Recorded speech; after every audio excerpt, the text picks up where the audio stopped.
एक छोटे से गांव में एक सुंदर और समृद्ध जीवन व्यतीत कर रहे थे जिनका नाम था राम और सीता। वे दोनों अपने पुत्र अर्जुन के साथ खुश थे।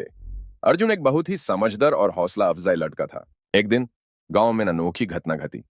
एक पुराने हवेली के आसपास लोगों को डर का माहौल छा गया था। हवेली कहता था कि वहां एक भूत रहता है जो रात को आवाज करता है और घर के आसपास घूमता रहता है। लोग डर के मारे हवेली से दूर ही रहने लगे। अर्जुन ने आईएसएस भयानक स्थिति का समाधान निकालने का फैसला किया। उसने अपने दोस्तों को साथ लेकर हवेली की खोज के लिए कहा। रात के समय वे हवेली के पास पहुंच गए। हवेली के अंदर कुछ भी सुनाई नहीं दिया। अर्जुन ने अंदर जाकर देखा तो उसने एक छोटी सी चिंगारी को देखा जो एक कोना में थी। उसने चिंगारी के पास जाते ही देखा कि वहां एक छोटा सा बच्चा था जो ठंड से कांप रहा था। अर्जुन ने बच्चे को उठाया और समझाया कि किस तरह से हवेली में घुसकर आतंक फैलाने का काम करता है।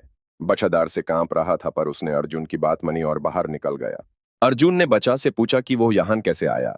तो बच्चा बोला कि उसकी माँ को एक लड़का चुरा कर ले गया था और उसने उस लड़के को ढूंढने की कोशिश की थी, पर उसने वो लड़का नहीं पाया और रास्ते में ही थक कर सो अर्जुन ने बच्चा को वापस उसके गांव तक छोड़ दिया और वापस लौट गया। उसने अपने दोस्तों से कहा कि हवेली में कोई भूत नहीं था, बल्कि एक बच्चा था जो अपनी माँ को ढूंढ रहा था। उसने सबको समझाया कि डर के पीछे छुपी हकीकत को जानकर ही हम उसका समाधान कर सकते हैं। इस कहानी का मुख्य सीख ये है कि हमें हमेशा सच्चाई को सामने लाने की कोशिश करनी चाहिए, क्योंकि डर और भ्रम से हमें अनेक परेशानियां होती हैं, जबकि सच्चाई के साथ रहने से हमारा मन और समझ दोनों ही शांत और सुखी रहते हैं।